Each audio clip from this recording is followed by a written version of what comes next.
Hey there, my name's Paul, and this is Out of Neutral, a weekly tune-up where we look to the Bible to get in gear and follow Jesus into the life he came to make possible. Today I want to talk about where God is in your singleness. In 2006, for the first time since national census records were first reported in 1871, unmarried adults in Canada outnumbered the number of married adults. Ironically, this was just 1 year after Canada legalized same-sex marriage. More people could legally marry than ever before, but fewer chose to. Obviously, it was a sign of a cultural shift. And over the last decade, the trend has only continued. More people delay marriage for education and careers. Increasing work demands make it more difficult to find time to meet people. The rise in divorce means that many people who were once married are now single. And more people who have been hurt by divorce have a cynicism about the value or relevance of marriage.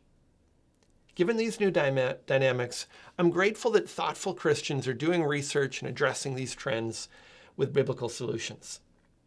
Crossway Publishing released the results of a 7,000-person survey on singleness and dating as part of a book released from Marshall Segal's Not Yet Married, The Pursuit of Joy in Singleness and Dating. And the results are worth considering. First, the God-given longing for marriage is still strong. Despite the fact that less than half adults are married today, an overwhelming majority of those surveyed said they want to be married. Regardless of the cultural shifts, marriage isn't likely to go away anytime soon. Second, contentment is possible whether married or single. Although most people desired marriage, 88% of those surveyed said they were satisfied with their current relationship status, including both married and unmarried people. And more than half regretted a past dating relationship. Clearly, giving up contentment to date just anyone can lead to more heartache, not less. Third, singleness can define a person if they let it. The gap between longing to be married and living with singleness can become a debilitating struggle for some people. More than 3/4 of single people surveyed said they think about marriage often or even constantly. More than half feel discouraged. They worry about finding a spouse and are tempted to idolize marriage. Over 40% feel defined by a lack of a spouse, and more than a third feel frustrated with God about it. The pursuit of contentment, rooted in a belief in the goodness of God's plan, must be the Christian's goal. Fourth, a preoccupation with getting married is unhealthy. Unmarried people who think about marriage often are 3 times more likely to say they feel discouraged and frustrated with God. They're 5 times more likely to say they feel defined by the lack of a spouse and worry about finding one.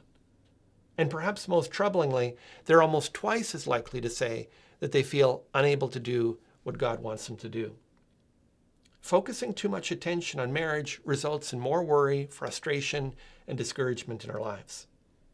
Again, if we're going to pursue marriage, we need to keep it in perspective and work at cultivating joy and contentment in our singleness as we wait on God's timing. Fifth, the weaker our spiritual life is, the more dating relationships we'll have and the more regrets we'll face. One interesting correlation that showed up in the survey was that the stronger a person's spiritual life was, the fewer dating relationships they had. Someone who's in a place of spiritual maturity is less likely to jump around in a series of short-lived relationships. And that's important because the survey also showed that the more dating relationships a person has, the more likely they are to regret one or more of them. Better to have godly discernment and invest in a relationship that could lead to marriage than to give in to the need to be with someone just to avoid loneliness. Finally, sixth, spiritual disciplines help people feel more content with their singleness.